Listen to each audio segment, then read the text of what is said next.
So you worked with Hunter Biden in a bunch of different businesses. What were the specific skills that he brought to clients? Well, at the end of the day, he had a career in Washington, Yeah. Graduated Yale Law School, and had a very big network in D.C. and brought that know-how and understanding of D.C. and ultimately the Biden brand.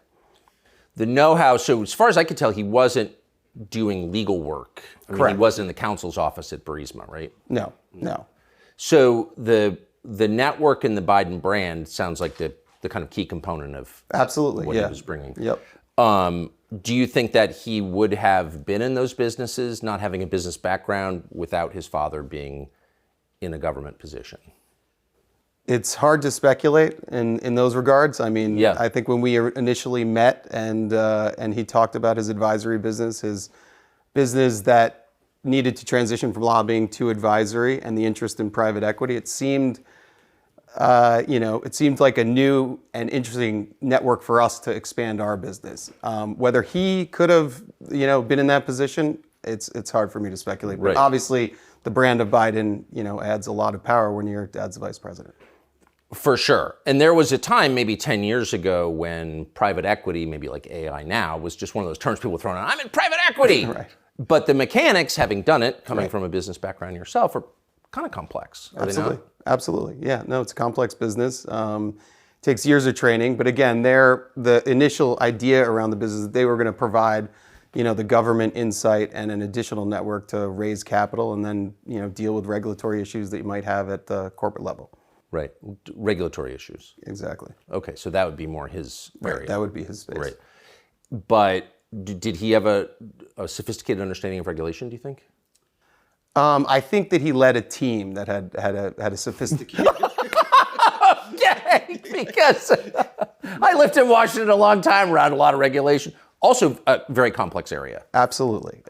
I think you got to be an expert in knowing the guy, and he was the guy that was the expert in knowing the guy. He was an expert in knowing the guy. Right. And who was the guy he knew? Well, he knew a lot of people, but obviously there was some familiar, his brother, his father, some of his father's siblings. So he knew a lot of people. And obviously I know you're pointing to, the father being the key relationship.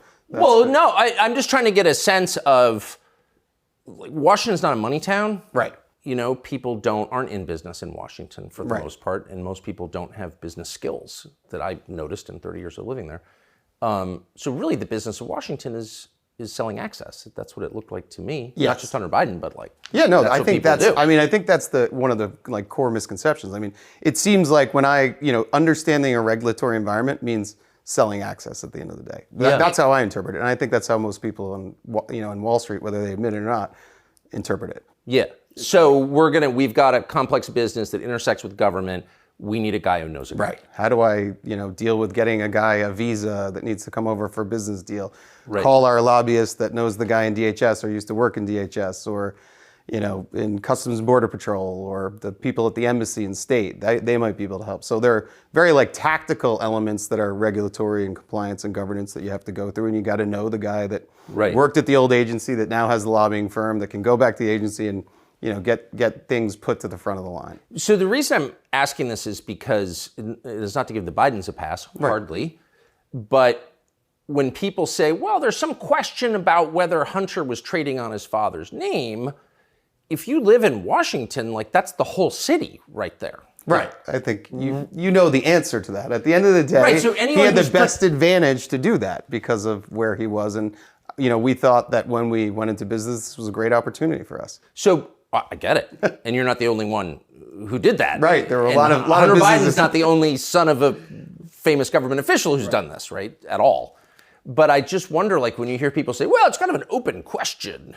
Right. About why they hired Hunter Biden, that's pretty disingenuous, no? Right. I think at the end of it, so when you look at there are people that maybe were, sons or relatives or brother-in-laws of other high-ranking officials, but I think what we ran into and with what Hunter ran into was almost like an Icarus issue.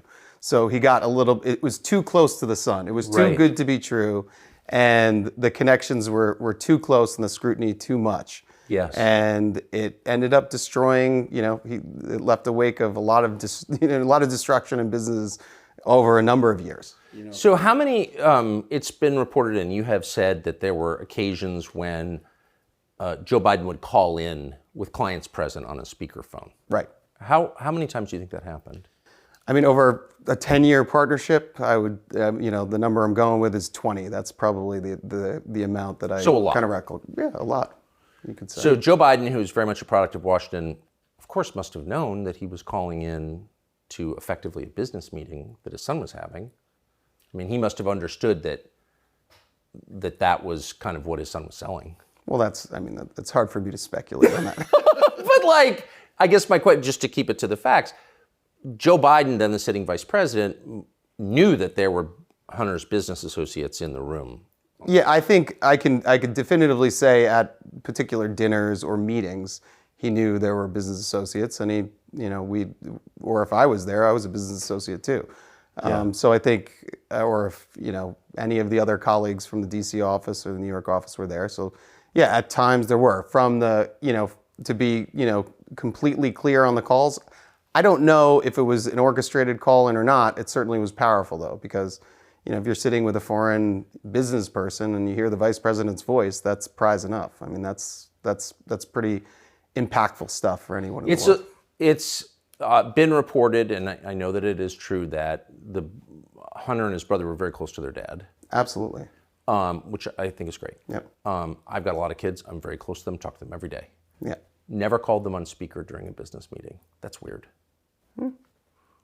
You've got a lot of kids. You're close to them. Do you call them on speaker during business meetings? Do I call?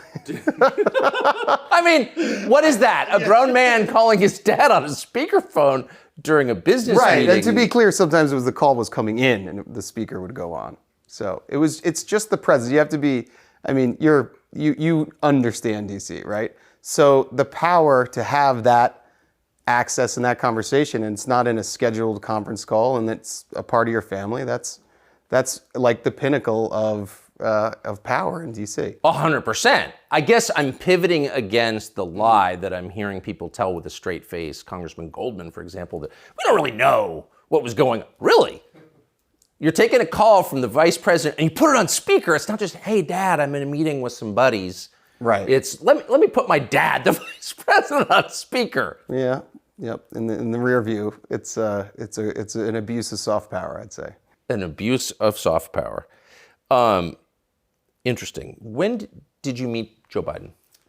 Joe Biden, I met the first time probably at the 2000 convention. I think it was in LA, and then Boston was 2004. So those two times I probably shook hands as they made kind of the power circles around the. You've been to them through the skyboxes, and then following that, really when our partnership started in 2008, 2009-ish, conversation started. That's when I re-met Hunter and actually had a sit down and meal with him, and talked about the transition from lobbying into strategic advisory, and then kind of some type of coalescence around having a private equity fund that would have this unique access and understanding of a regulatory environment in DC. Again, Got it. to be clear. How many times do you think you met Joe Biden during the course of your relationship with Hunter? How many times? I should have this off the top of my head since I've been asked so many times. Probably same thing, 20.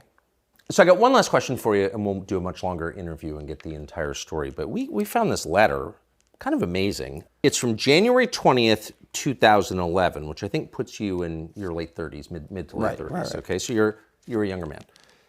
This is from the Vice President of the United States, Joe Biden, to you personally, and it's personalized here at the bottom. Devon Archer, Rosemont Seneca Partners, that was your partnership with Hunter Biden in Georgetown. Dear Devon, I apologize for not getting a chance to talk to you at the luncheon yesterday. I was having trouble getting away from hosting President Hu Jintang, who was running China at that point. I hope I get a chance to see you again soon with Hunter. I hope you enjoyed lunch. Thanks for coming. Sincerely, Joseph R. Biden Jr. P.S. Handwritten, happy you guys are together. So there are many levels here. But here's the Vice President of the United States saying to you, a man in his mid-30s, who's not a government official, I'm sorry I was occupied with the guy who runs the world's largest country. I would much rather talk to you, and thank you. What was he thanking you for? Well, First of all, it's a lovely letter, and it was.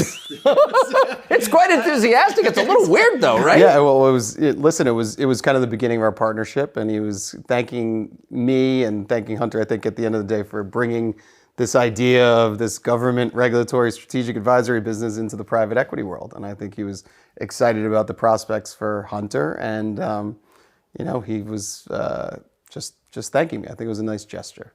It was a nice, for sure. For sure. Very polite. It gets a 10 on the etiquette scale, but he's a vice president of the United States, Right. and he's talking about foreign business deals with you and thanking you for Right. that. I think, again, it goes back to my earlier point I think I hit, at the time, I think I hit the jackpot in finding the regulatory environment or company that can navigate right to the top.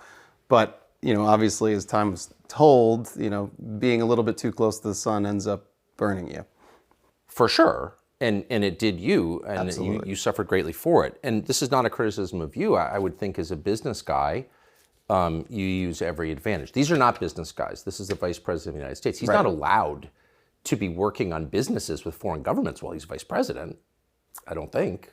Not that I know of. But here he is. Right. Amazing. We'll be back. Devon Archer, thank you. Thank you.